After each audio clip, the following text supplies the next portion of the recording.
I had my mouse in the wrong place. This is part B.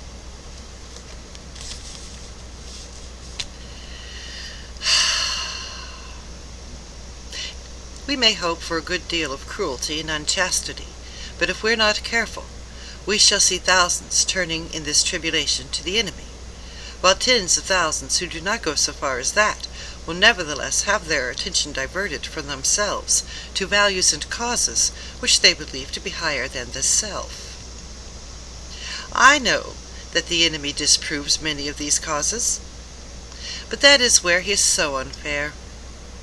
He often makes prizes of humans who have given their lives for causes he thinks bad, on the monstrously sophisticated ground that the humans thought them good and were following the best they knew. Consider, too, what undesirable deaths occur in wartime. Men are killed in places where they knew they might be killed, and to which they go. If they are at all of the enemy's party, prepared. Now how much better is it for us if all humans died in costly nursing homes amid doctors who lie, nurses who lie, friends who lie, as we have trained them, promising life to the dying, encouraging the belief that sickness excuses every indulgence, and even, if our workers know their job, withhold all suggestion of a priest, lest it should betray to the sick man his own true condition. And how disastrous for us is the continual remembrance of death which war enforces. One of our best weapons, contented worldliness, is rendered useless. In wartime, not even a human can believe that he's going to live forever. I know that Screwtape and others have seen in wars a great opportunity for attacks on faith, but I think that view was exaggerated. The enemy's human partisans have all been plainly told by him that suffering is an essential part of what he calls redemption, so that a faith which is destroyed by a war or a pestilence cannot really have been worth the trouble of destroying. I'm speaking now of diffused suffering over long periods such as the war will produce.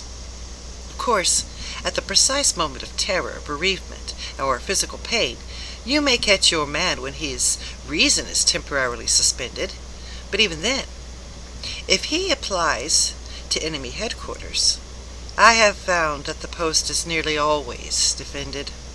Your affectionate uncle, Screwtape. My dear Wormwood, I'm delighted to hear that your patient's age and profession made it possible, but by no means certain, that he will be called up for military service. Oh, we want him to be in the maximum uncertainty, so that his mind will be filled with contradictory pictures of the future, every one of which arouses hope or fear. Oh, there is nothing like suspense and anxiety for barricading a human's mind against the enemy. He wants men to be concerned with what they do. Our business is to keep them thinking about what will happen to them. Your patient will, of course, have picked up the notion that he must submit with patience to the enemy's will. What the enemy means by this is primarily that he should accept with patience the tribulations which has been actually dealt out to him, the present anxiety and suspense, that which is only there for him. It's about this that he is to say, "Thy will be done."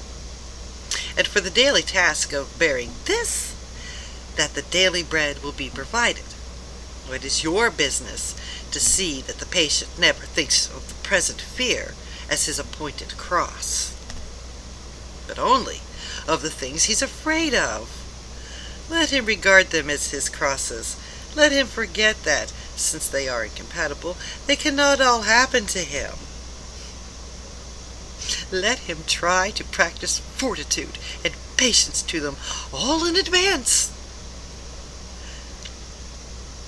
For real resignation, and at the same moment to for real resignation at the same moment to a dozen different and hypothetical fates, it is almost impossible, and the enemy does not greatly assist those who are trying to attain it. Resignation to present and actual suffering, even where that suffering consists of fear, is far easier, and is usually helped by this direct action. An important spiritual law here is involved. I have explained to you that you can weaken his prayers by diverting his attention from the enemy himself to his own states of mind about the enemy. On the other hand, fear becomes easier to master when the patient's mind is diverted from the thing feared to the fear itself. Consider as a present and undesirable state of his own mind. And when he regards the fear as his appointed cross, he will inevitably think of it as a state of mind. And one can therefore formulate the general rule: in all activities of mind which favor our cause, encourage the patient to be unself-conscious and to concentrate on the object. But in all activities favorable to the enemy, bend his mind back on itself. Let an insult or a woman's body so fix his attention outward that he does not reflect, "Oh, I'm now entering into a state called anger, or a state called lust." Contrariwise, let the reflection, "My feelings are now growing more devout or more charitable," or fix his attention inward so that he no longer looks beyond himself to see our enemy or his own neighbors. As regards his more general attitude to the war, you must not rely too much on these feelings of hatred for which humans are so fond of discussing in Christian and anti-Christian periodicals. In his anguish, oh my goodness, in his anguish,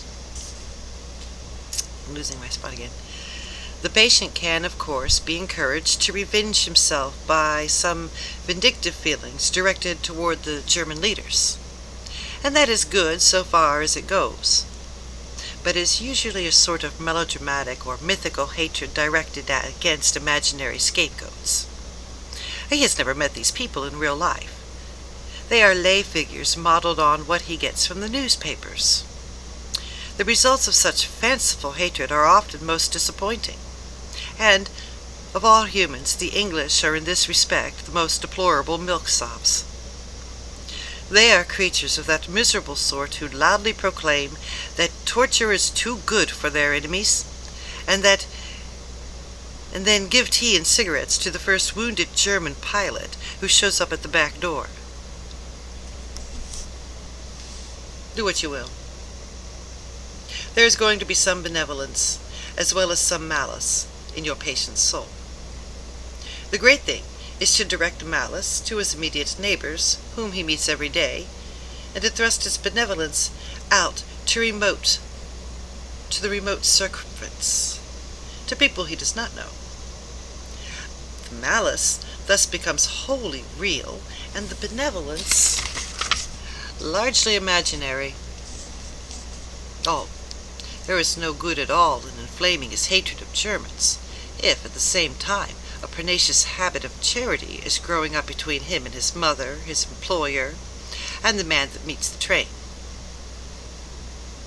Think of your man as a series of concentric circles, his will being the innermost, his intellect coming next, and finally his fantasy. You can hardly hope at once to exclude from all the circles everything that smells of the enemy, but you must keep on shoving all the virtues outward until they are finally located in the circle of fantasy, and all the desirable qualities inward or into the will.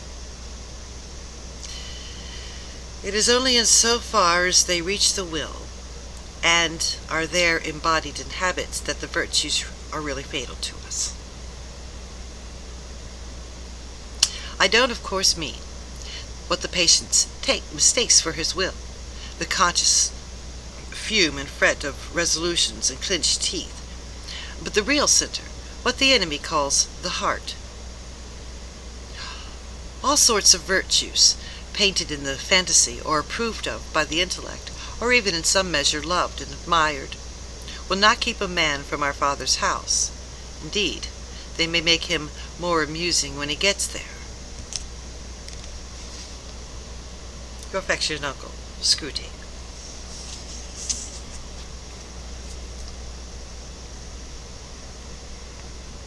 Really?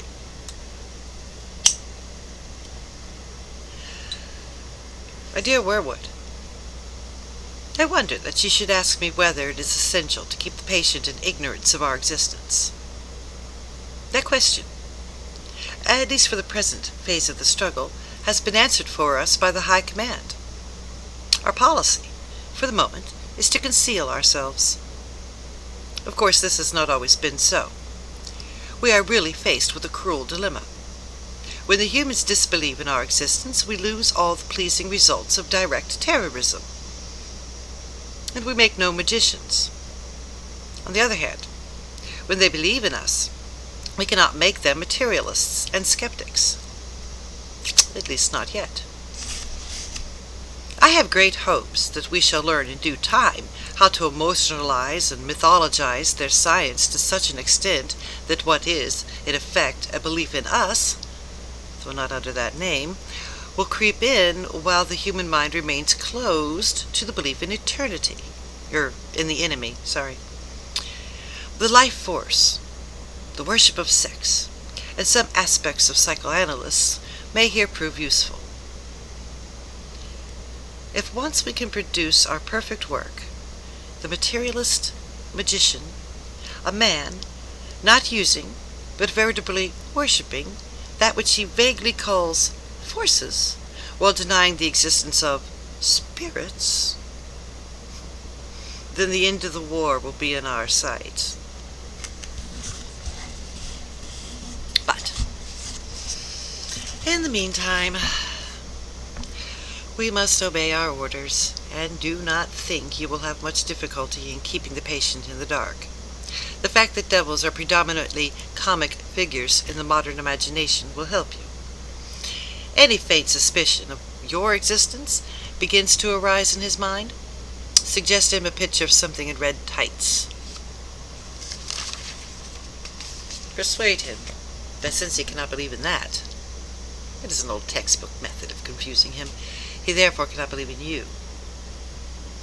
I have not forgotten my promise to consider whether we should make the patient into an extreme patriot or an extreme pacifist. All extremes, except extreme devotion to the enemy, are to be encouraged. Not always, of course, but at this period. Some ages are lukewarm and complacent, and then it is our business to soothe them yet further asleep. Other ages, of which the present is one, are unbalanced and prone to faction, and it is our business to inflame them. Any small coterie,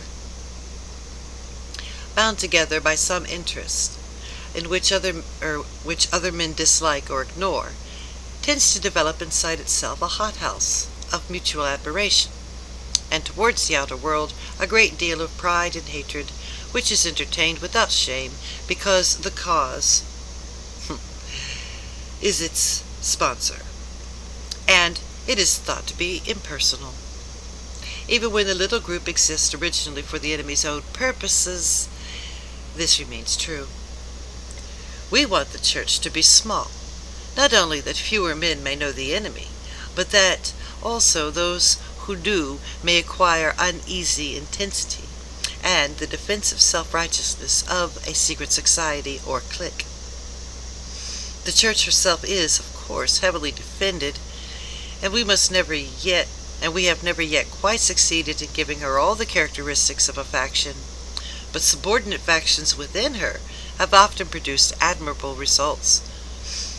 From the parties of Paul and of Apollos at Corinth, on down to the high and low parties in the Church of England. If your patient can be induced to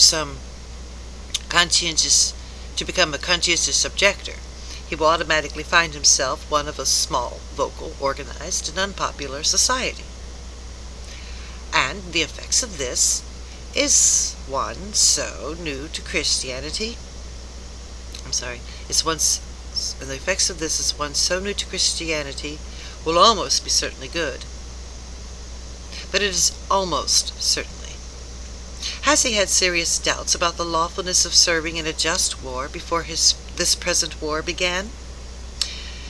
Is he a man of great physical courage, so great that he will have no half-conscious misgivings about the real motives of his pacifism?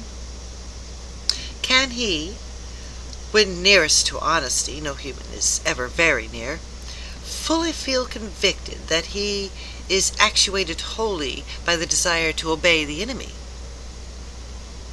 If he is the sort of man, his pacifism will probably not do us much good, and the enemy will probably protect him from the usual consequences of belonging to a sect. Your best plan in that case would be to attempt a sudden, confused, emotional crisis from which he might emerge as an uneasy convert to patriotism. Such things can be managed. But if he is the man I take him to be, try pacifism. Whichever he adopts, your main task will be the same. Let him begin by treating the patriotism or the pacifism as part of his religion. Then, let him, under the influence of the partisan spirit, come to regard it as the most important part. Then, quietly and gradually, nurse him to the stage at which the religion becomes merely part of the cause, which Christianity is valued chiefly because of the excellent arguments it can produce in favor of the British war effort or of pacifism. The attitude which you want to guard against is that in which temporal affairs are treated primarily as material for obedience. Once you have made the world an end and faith a means, you have almost won your man. And it makes very little difference what kind of worldly end he is pursuing, provided that meetings, pamphlets, policies, movements, causes, and crusades matter more to him than prayers and sacraments and charity. He is ours, and the more religious on those terms, the more securely ours. I could show you a pretty cage full of them down here. Your affectionate uncle, Screwtape.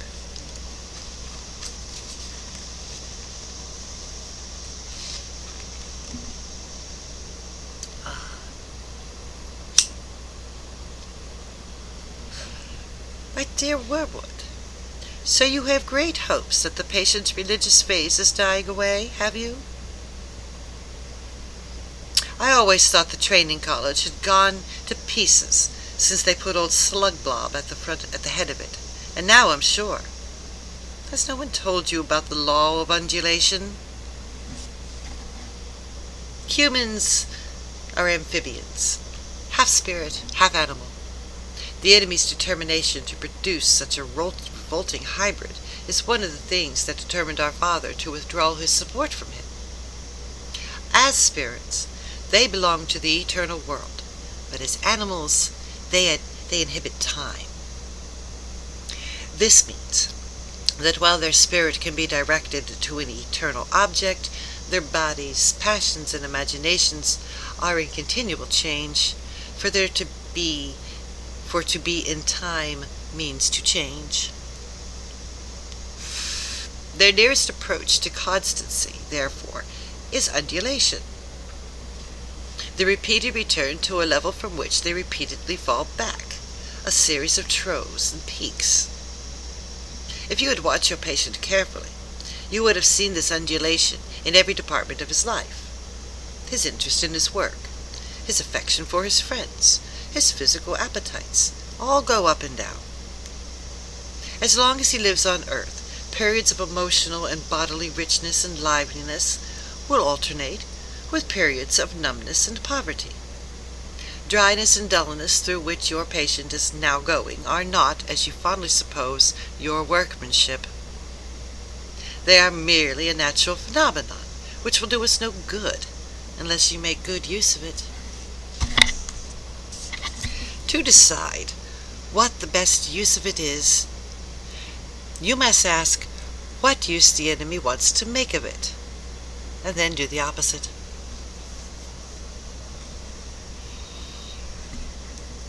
Now, it may surprise you to learn that in his efforts to get permanent possession of a soul, he relies on the trials even more than on the peaks. Some of his special favorites have gone through longer and deeper trials than anyone else. The reason is this. To us, a human is primarily food.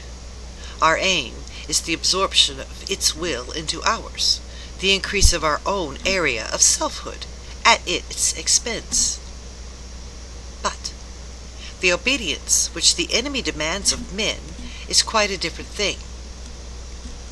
One must face the fact that all the talk about his love for men and his service being perfect freedom is not, as one would gladly believe, mere propaganda. But in appalling truth, he really does want to fill the universe with lots of loathsome little replicas of himself. Creatures whose lives on this miniature scale will be qualitatively like his own. Not because he absorbed them, but because their wills freely conform to his. We want cattle who can finally become food. He wants servants who can finally become sons. We want to suck in, he wants to give out. We are empty and would be filled. He is full and flows over. Our war aim is a world in which our Father below has drawn all other beings into himself. The enemy wants a world full of beings united to him but still distinct. And that's where the troves come in. You must have often wondered why the enemy does not make more use of his power to be sensibly present to human souls in any degree he chooses and at any moment. But you now see that the irresistible and indisputable are the two weapons which the very nature of his scheme forbids him to use. Merely to override a human will, as his felt presence in any but the faintest and most mitigated degree would certainly do, would be for him useless. He cannot ravage, he can only woo. For his ignoble idea is to eat the cake and have it. The creatures are to be one with him, but yet themselves. Merely to cancel them or assimilate them will not serve. He is prepared to make a little overriding at the beginning. He will set them off with communications of his presence which, though faint, seem great to them, with emotional sweetness, and easy conquest over temptation. But he will never allow this state of affairs to last long.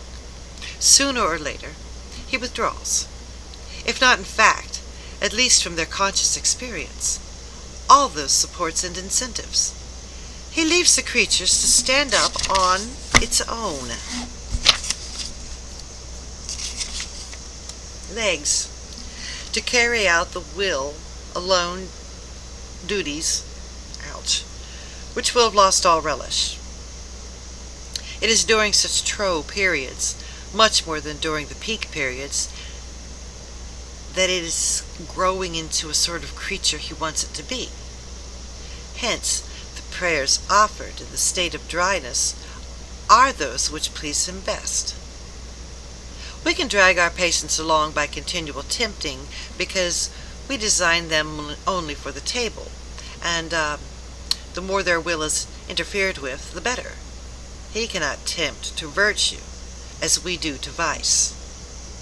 He wants them to learn to walk and must therefore take away his hand. And if the only will to walk is really there, and if only the will to walk is really there, he is pleased even with their stumbles. Do not be deceived, wormwood.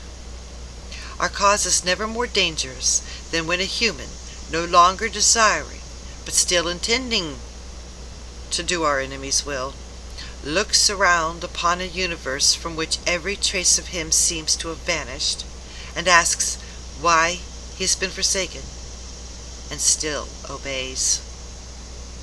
But of course, the trolls afford opportunities to our side, too. Next week I shall try to give you some hints on how to exploit them. Your affectionate uncle, Screwtape. And that's enough for today. My neck hurts too much to do it. I hurt. Bye-bye.